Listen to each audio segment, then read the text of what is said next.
Hello, welcome to Oxford Heirlooms. I've set my bodice piece aside. It's hanging on a hanger and hanging out of the way. And today we're going to be creating the little mock cuff and adding some lace edging to the sleeves of the garment.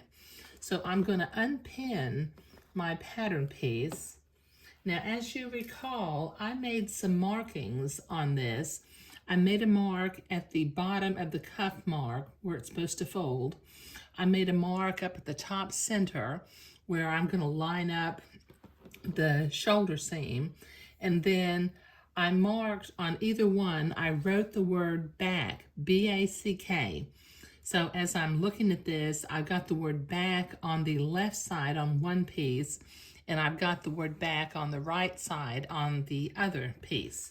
Okay, now I need to go to my ironing board, and I need to iron the little cuffs up. So first I'm going to fold it up 1/4 of an inch, and then I'm going to fold it on the fold line. So this will take me a couple of minutes at the ironing board, and then I'll be right back. Okay, so I've been to the ironing board, and I have ironed a cuff up on one where it says back on the right, and I've ironed the cuff up on the other one where it says back on the left. Now the next thing we need to do is we need to carefully, first we have to look at our lace. This is Malin lace, so I need to make sure that the fuzzy side of the lace is going to be pointing toward the garment and not towards the outside.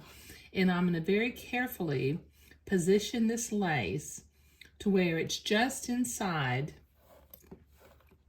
of the top of the cuff, and then I'll pin that in place.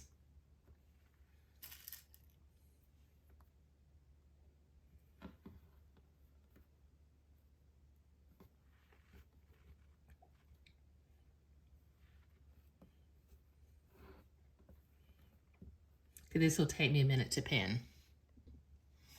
Okay, so I have that edging lace pinned where the header is inside the folded cuff, and the Malin lace is positioned to where the fuzzy side is toward the sleeve and not facing outside.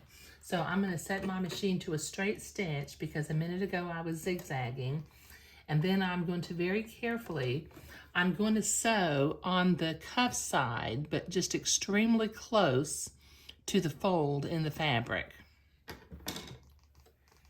So I'm going to carefully lower my needle to make sure you want to catch the header of the lace and the top of the cuff at the same time.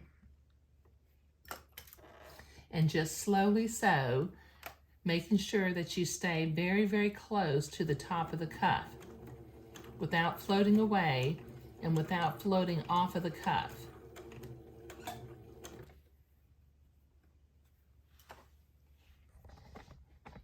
See if you can zoom in and see this.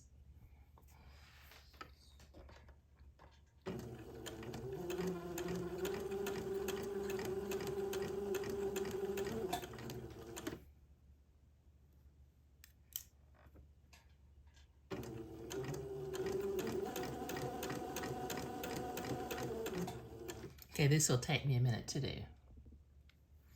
Okay, so I have one cuff sewn down with lace. Now I could have gathered the lace, but I just decided to do flat lace on this particular little cuff. I didn't want the frilliness, to be real honest, not on the sleeve. Okay, so I need to repeat this process for the other sleeve. You know, I'm positioning my Malin lace to where the fuzzy side is toward the garment and pinning it in place and then sewing it. So this will take me a minute to do. Okay, so we have both of the little mock cuffs completed, and we have been successful in creating a mirror image, 2 mirror image sleeves. The Malin lace is oriented to where the fuzzy side is toward the back of the lace. So we've had a lot of success with that. Now in the next video, we will be setting these sleeves into the bodice where we sewed the entredot on before. But creating the little mock sleeves was what we were doing today. Thank you.